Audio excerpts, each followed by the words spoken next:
Israel সহ পশ্চিমাদের বিরুদ্ধে যুদ্ধাবস্থায় আছে ইরান, দাবি পেজেশকিয়ানের। কঠোর জবাবের হুঁশিয়ারি। ইয়েমেনে বিমান হামলা চালিয়েছে সৌদি আরব, অভিযোগ এসটিসির। ট্রাম্প জেলেনস্কির বৈঠকের আগে ইউক্রেনে রাশিয়ার ভয়াবহ হামলা, হতাহত বেশ কয়েকজন। জ্বালানি অবকাঠামোর ব্যাপক ক্ষতি, বিদ্যুৎহীন 10 লাখ ভবন। যুক্তরাষ্ট্রের সঙ্গে আলোচনায় বসতে রাজি মাদুরো। ভেনেজুয়েলার ওপর ঔপনিবেশিক আধিপত্য চাপানোর চেষ্টার অভিযোগ প্রেসিডেন্টের। অবরোধের মধ্যেও চলছে তেল শোধনাগারের কাজ। নানা অজুহাতে গাজা ইসরায়েলের নির্বিচার হামলা, নিহত আরও 4 ফিলিস্তিনি। পশ্চিম তীরেও চলছে তাণ্ডব। হামাসকে অর্থায়নের অভিযোগে ইতালিতে গ্রেফতার 9। এবং সামরিক শাসনের প্রায় 5 বছরের মাথায় মিয়ানমারে জাতীয় নির্বাচন। প্রথম দফার ভোট গ্রহণ শুরু। বেশিরভাগ বিরোধী দল অংশ না নেয়ায় বৈধতা নিয়ে শঙ্কা বিশ্লেষকদের। ইসরায়েল, যুক্তরাষ্ট্র ও ইউরোপের বিরুদ্ধে ইরান যুদ্ধরত অবস্থায় আছে বলে দাবি করেছেন দেশটির প্রেসিডেন্ট মাসুদ পেজেশকিয়ান। নতুন করে হামলা চালালে কঠোর জবাব দেয়া হবে বলেও হুঁশিয়ারি দিয়েছেন তিনি। আর যে কোনো সংঘাত মোকাবিলায় যুব সমাজকে প্রতিরোধের শক্তি হিসেবে আখ্যা দিয়েছেন ইরানের সর্বোচ্চ ধর্মীয় নেতা আয়াতুল্লাহ আলী খামেনি। এর মধ্যেই ইরান যুক্তরাষ্ট্রকে আলোচনার টেবিলে আনতে তোড়জোড় শুরু করেছে ইরাক। ইসরায়েলের সঙ্গে জুন মাসের সংঘাতের কয়েক মাস পেরোতেই আবারও নতুন যুদ্ধের ইঙ্গিত দিয়েছেন ইরানের প্রেসিডেন্ট মাসুদ পেজেশকিয়ান। তিনি দাবি করেন বর্তমানে তার দেশ ইসরায়েল, যুক্তরাষ্ট্র ও ইউরোপের বিরুদ্ধে পূর্ণাঙ্গ যুদ্ধরত অবস্থায় আছে। তবে তিনি হুঁশিয়ারি দিয়ে বলেন, আবার হামলা হলে আগের চেয়ে বেশি শক্ত জবাব দেবে তেহরান।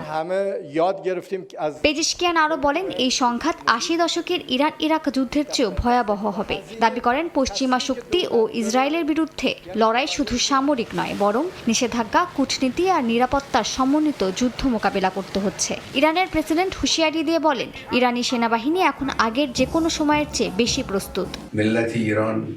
এর মধ্যে ইরানের সর্বোচ্চ ধর্মীয় নেতা আয়াতুল্লাহ আলী খামেনি দেশটির যুব সমাজকে প্রতিরোধের শক্তি হিসেবে তুলে ধরেছেন। তার দাবি, মার্কিন ইসরায়েলি চাপ মোকাবিলায় তরুণদের সাহস ও আত্মত্যাগী তেহরানকে টিকিয়ে রেখেছে। খামেনির ভাষায়, লড়াইটা শুধু পারমাণবিক ইস্যু নয়, এটা বৈশ্বিক আধিপত্যের বিরুদ্ধে অবস্থান। এদিকে তেহরান ওয়াশিংটনকে সরাসরি সংলাপে ফেরাতে চেষ্টা করছে ইরাক। দেশটির প্রধানমন্ত্রী জানিয়েছেন, দুই পক্ষের মধ্যে বিশ্বাসের ঘাটতি আলোচনার পথে বড় বাধা হিসেবে দাঁড়িয়েছে। যুদ্ধবিরতির মধ্যেই নানা অজুহাতে গাজায় ইসরায়েলি সামরিক বাহিনীর হামলায় একদিনে আরও 4 জন নিহত হয়েছেন। এ নিয়ে যুদ্ধবিরতির পর নিহতের সংখ্যা বেড়ে দাঁড়ালো 414 জনে। একই সময় পশ্চিম তীরে সামরিক অভিযান জোরদার করেছে ইসরায়েল। এদিকে ইতালিতে ফিলিস্তিনের স্বাধীনতাকামী সংগঠন হামাসকে অর্থায়নের অভিযোগে 9 জনকে গ্রেফতার করেছে পুলিশ। এর মধ্যেই যুক্তরাষ্ট্র ও ইসরায়েলের মধ্যে গাজা ইস্যুতে মতপার্থক্য প্রকট হচ্ছে। কাগজে কলমে যুদ্ধবিরতি কার্যকর হলেও বাস্তবে তা আমলেই নিচ্ছে না ইসরায়েলি বাহিনী। নানা অজুহাতে হামলা চালাচ্ছে নিরীহ ফিলিস্তিনিদের ওপর। গাজা স্বাস্থ্য মন্ত্রণালয় জানিয়েছে, যুদ্ধবিরতি কার্যকর হওয়ার পর থেকে নিহতের সংখ্যা 400 ছাড়িয়েছে, যা প্রতিদিনই বাড়ছে। হাসপাতালে বাড়ছে মরদেহের সংখ্যা। স্থানীয় সময় শনিবার অধিকৃত পশ্চিম তীরের কাবাতিয়া শহরেও অভিযান চালায় ইসরায়েলি বাহিনী। বন্ধ করে দেয় শহরের প্রবেশপথ। ঘরবাড়িতে তল্লাশি চালানো হয় এবং বাসিন্দাদের জিজ্ঞাসাবাদ করা হয়। কয়েকটি বাড়ি সাময়িকভাবে সেনা জিজ্ঞাসাবাদ কেন্দ্র হিসেবে ব্যবহার করা হয়েছে। অভিযুক্ত এক ফিলিস্তিনির বাড়ি ভাঙার প্রস্তুতিও নেওয়া হয়। এদিকে ইতালিতে হামাসকে অর্থায়নের অভিযোগে 9 জনকে গ্রেফতার করেছে পুলিশ। প্রায় 70 লাখ ইউরো মানবিক সহায়তার নামে সংগ্রহ করা হয়। তদন্তে দেখা গেছে, এই অর্থের বড় অংশ হামাসের কাছে পাঠানো হয়েছে। অভিযানে 80 লাখ ইউরোর বেশি সম্পদ জব্দ করা হয়। গ্রেফতারদের বিরুদ্ধে সন্ত্রাসী অর্থায়নের অভিযোগ আনা হয়েছে। গাজা যুদ্ধবিরতি বাস্তবায়ন নিয়ে যুক্তরাষ্ট্র ও ইসরায়েলের মধ্যে মতবিরোধের তথ্য প্রকাশ হয়েছে। মার্কিন কর্মকর্তারা মনে করছেন, ইসরায়েল চুক্তির গতি কমাচ্ছে। প্রথম ধাপের শর্ত পুরোপুরি মানা হয়নি বলেও অভিযোগ রয়েছে। দ্বিতীয় ধাপে গাজা প্রশাসন, সেনা প্রত্যাহার ও পুনর্গঠন নিয়ে আলোচনা এখনও অগ্রগতি পায়নি, যার পেছনে ইসরায়েলকেই দায়ী করছে ওয়াশিংটন। যুক্তরাষ্ট্র ও ইউক্রেনের উচ্চ পর্যায়ের বৈঠকের আগে কিয়েভে বড় ধরনের হামলা চালিয়েছে রাশিয়া। এতে 1 জন নিহত হন, আহত হন অন্তত 20 জন। ইউক্রেনীয় প্রেসিডেন্ট ভলোদিমির জেলেনস্কির দাবি, এই হামলা প্রমাণ করে রাশিয়া শান্তি চায় না। এদিকে রুশ প্রেসিডেন্ট পুতিনের দাবি, কিয়েভ শান্তিপূর্ণ সমাধানে আগ্রহী নয়। শনিবার ভোর থেকে কিয়েভে ড্রোন ও ব্যালিস্টিক ক্ষেপণাস্ত্র হামলা চালায় রাশিয়া। ইউক্রেনের কর্তৃপক্ষ জানায় এতে বেশ কয়েকজন হতাহত হন। আহতদের মধ্যে শিশুও রয়েছে। রাজধানীতে বিমান হামলার সতর্কতা জারি ছিল প্রায় 10 ঘন্টা। ইউক্রেনের প্রেসিডেন্ট ভলোদিমির জেলেনস্কি বলেন, হামলায় প্রায় 500 ড্রোন ও 40টি ক্ষেপণাস্ত্র ব্যবহার করা হয়। ক্ষতিগ্রস্ত হয় জ্বালানি অবকাঠামো ও বেসামরিক স্থাপনা। বিদ্যুৎ কোম্পানি ডিটিইকে তথ্য অনুযায়ী কিয়েভ ও আশেপাশে 10 লাখের বেশি ঘর বিদ্যুৎহীন হয়ে পড়ে। রাজধানীর প্রায় 1/3 এলাকায় তাপ সরবরাহ বন্ধ হয়ে যায়।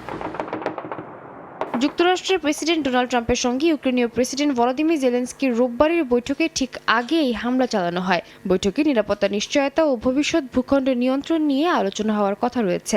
বৈঠকের আগে কানাডার প্রধানমন্ত্রী মার্ক কার্নির সঙ্গে সাক্ষাৎ করেন জেলেনস্কি। কানাডায় ইউক্রেনকে অতিরিক্ত $250 কোটি কানাডিয়ান ডলার অর্থনৈতিক সহায়তার ঘোষণা দেয়। ইউরোপীয় ইউনিয়ন ও ন্যাটো নেতারা যৌথভাবে ইউক্রেনের সার্বভৌমত্বের পক্ষে অবস্থান পুনর্ব্যক্ত করেন। রাশিয়ার প্রতিরক্ষা মন্ত্রণালয় জানায় তারা ইউক্রেনের জ্বালানি ও সামরিক অবকাঠামো লক্ষ্য করে হামলা চালিয়েছে। এদিকে রাশিয়ার প্রেসিডেন্ট ভ্লাদিমির পুতিন বলেন কিয়েভ শান্তিপূর্ণ সমাধানে আগ্রহী নয়। অন্যদিকে জেলেনস্কি বলেন হামলা প্রমাণ করে রাশিয়া যুদ্ধ চালিয়ে যেতে চায়। যুক্তরাষ্ট্রের বিরুদ্ধে ঔপনিবেশিক আধিপত্য চাপানোর চেষ্টার অভিযোগ তুলেছেন ভেনেজুয়েলার প্রেসিডেন্ট নিকোলাস মাদুরো। তেল অবরোধ ও সামরিক চাপের মধ্যে হোয়াইট হাউসের সঙ্গে আলোচনায় বসতে রাজি বলে জানান তিনি। এদিকে নিষেধাজ্ঞার মধ্যে ভেনেজুয়েলার গুরুত্বপূর্ণ বন্দর ও শোধনাগারে কাজ চলছে। তবে কারাকাসের ওপর চাপ বাড়াতে পুয়ের্তো রিকোর সামরিক ঘাঁটিতে একের পর এক সমরযান মোতায়েন করে চলেছে ওয়াশিংটন। স্থানীয় সময় শুক্রবার মন্ত্রিসভার উচ্চ পর্যায়ের বৈঠকে বক্তব্যে ভেনেজুয়েলার প্রেসিডেন্ট নিকোলাস মাদুরো বলেন, যুক্তরাষ্ট্র ভেনেজুয়েলার উপর ঔপনিবেশিক ও দাসত্বমূলক শাসন ব্যবস্থা চাপাতে পারবে না। প্রাকৃতিক সম্পদ দখলের উদ্দেশ্যে ওয়াশিংটন একটি কৃত্রিম বাস্তবতা তৈরি করছে বলে অভিযোগ করেন তিনি। মাদুরোর দাবি, জনগণ, প্রতিষ্ঠান ও সশস্ত্র বাহিনী ঐক্যবদ্ধ থাকায় হোয়াইট হাউসের প্রচেষ্টা ব্যর্থ হবে। বৈঠকে শান্তি ও সংলাপের বার্তাও দেন ভেনেজুয়েলার প্রেসিডেন্ট। বলেন, পারস্পরিক সম্মানের ভিত্তিতে যুক্তরাষ্ট্র আলোচনায় বসতে চাইলে কারাকাস সবসময় রাজি থাকবে। এ সময় সংঘাত নয়, বরং সহযোগিতা ও স্থিতিশীলতার পথ খোঁজার আহ্বান জানান তিনি। একই সঙ্গে মার্কিন গণমাধ্যমের উদ্দেশ্যে ভেনেজুয়েলার শক্ত অবস্থানের কথাও তুলে ধরেন। এদিকে যুক্তরাষ্ট্র ভেনেজুয়েলার বিরুদ্ধে তেল অবরোধ জোরদার করছে। ডোনাল্ড ট্রাম্পের নির্দেশে নিষেধাজ্ঞার আওতাভুক্ত তেল ট্যাঙ্কারে নৌ অবরোধ আরোপ করা হয়েছে। ক্যারিবীয় অঞ্চলে বিমানবাহী রণতরী, যুদ্ধজাহাজ, যুদ্ধ বিমান এবং নতুন করে MQ-9 রিপার ড্রোন মোতায়েন করেছে যুক্তরাষ্ট্র। মাদক পাচার ঠেকানোর অজুহাতে নৌযানে হামলার ঘটনাও ঘটছে। অবরোধের মধ্যেও সচল রয়েছে ভেনেজুয়েলার গুরুত্বপূর্ণ বন্দর ও শোধনাগার। দেশটির বৃহত্তম বন্দর পুয়ের্তো কাবেলো এবং এল পালিতো শোধনাগারে উৎপাদন কার্যক্রম চলছে বলে জানিয়েছে কর্তৃপক্ষ। বাসিন্দারা জানান, কাঁচামাল সংগ্রহে জটিলতা বাড়লেও কার্যক্রম স্থিতিশীল আছে। সাম্প্রতিক জরিপে যুক্তরাষ্ট্রের সামরিক হুমকির বিরোধিতা এবং জাতীয় সার্বভৌমত্বের পক্ষে জনসমর্থনের কথাও উঠে এসেছে। সামরিক শাসনের প্রায় 5 বছর পর মিয়ানমারে জাতীয় নির্বাচনের প্রথম ধাপের ভোট গ্রহণ শুরু হয়েছে। রোববার দেশটির জান্তা সরকারের তত্ত্বাবধানে এই ভোট গ্রহণ শুরু হয়।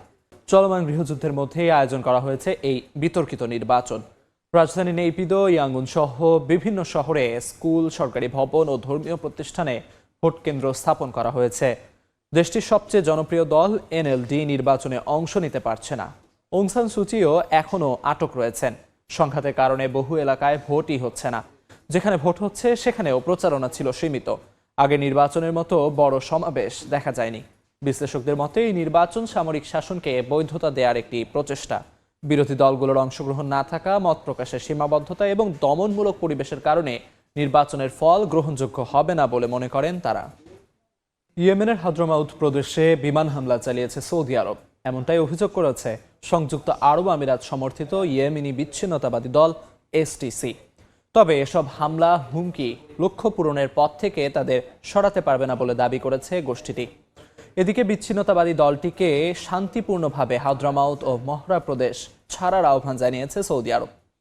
একই সঙ্গে যে কোনো ধরনের সামরিক হামলার সরাসরি জবাব দেওয়া হবে বলেও হুঁশিয়ারি দেয় দেশটি। স্থানীয় সময় শুক্রবার ইয়েমেনের হাদ্রামাউত প্রদেশে UAE সমর্থিত সাউদার্ন ট্রানজিশনাল কাউন্সিল STCর অবস্থানে হামলা চালানো হয়। গোষ্ঠীটির দাবি, সৌদি বিমান বাহিনী এই হামলা চালিয়েছে। এর একদিন আগে সৌদি আরব বিচ্ছিন্নতাবাদীদের দখলকৃত প্রদেশগুলো থেকে শান্তিপূর্ণভাবে সরে যাওয়ার আহ্বান জানিয়েছিল। সৌদি প্রতিরক্ষা মন্ত্রী খালিদ বিন সালমান বলেন, বিচ্ছিন্নতাবাদীদের এখন প্রদেশগুলো শান্তিপূর্ণভাবে ছেড়ে দেওয়ার সময় এসেছে। সৌদি নেতৃত্বাধীন জোটের মুখপাত্র ব্রিগেডিয়ার জেনারেল তুর্কি আল মালিকি জানান, যারা শান্তি প্রক্রিয়াকে ব্যাহত করবে তাদের বিরুদ্ধে অবিলম্বে ব্যবস্থা নেওয়া হবে। এছাড়া তারা বিচ্ছিন্নতাবাদীদের বিরুদ্ধে মানবাধিকার লঙ্ঘনের অভিযোগ আনেন। তবে হামলার নিন্দা জানিয়ে তৎপরতা বাড়ানোর হুমকি দিয়েছে এসটিসি। তারা দাবি করে, এসব হামলা হুমকি তাদের প্রচেষ্টা থামাতে পারবে না, নিজেদের লক্ষ্য পূরণে অটল থাকবে তারা। এই অবস্থায় তুরস্ক, ওমান ও জাতিসংঘ উত্তেজনা কমিয়ে রাজনৈতিক সংলাপে বসার পরামর্শ দিচ্ছে। জাতিসংঘ মহাসচিব আন্তোনিও গুতেরেস সতর্ক করে বলেন, যদি এসটিসির অগ্রগতি এবং সাম্প্রতিক হামলা বাড়ে তবে অঞ্চলটিতে সংঘাত বৃদ্ধি পাবে। তিনি উল্লেখ করেন, আবারও পুরোদমে যুদ্ধ শুরু হলে আঞ্চলিক শান্তি ও নিরাপত্তার উপর গুরুতর প্রভাব পড়বে। একই সঙ্গে ওমান মধ্যস্থতার ভূমিকা অব্যাহত রাখছে এবং পক্ষগুলোর মধ্যে সংলাপের আহ্বান জানিয়েছে। তাইওয়ানের পূর্ব উপকূলে 7 মাত্রার ভূমিকম্প আঘাত এনেছে। স্থানীয় সময় শনিবার রাত 11:05 এই কম্পন অনুভূত হয়। তাইপে, নিউ তাইপে ও ইলান কাউন্টিতে শক্তিশালী ঝাঁকুনি লাগে। যুক্তরাষ্ট্রের ভূতাত্ত্বিক জরিপ সংস্থা USGS জানায়, ভূমিকম্পটির উৎপত্তিস্থল ছিল প্রায় 67 থেকে 73 কিলোমিটার গভীরে। তাইওয়ানের উত্তর ও পূর্বাঞ্চলের বিস্তীর্ণ এলাকায় কম্পন অনুভূত হয়। ইলান কাউন্টির কাছে কম্পনের মাত্রা ছিল তুলনামূলক বেশি। প্রাথমিকভাবে বড় ধরনের হতাহতের খবর পাওয়া যায়নি, তবে আফটারশকের আশঙ্কায় সতর্ক থাকতে বলা হয়।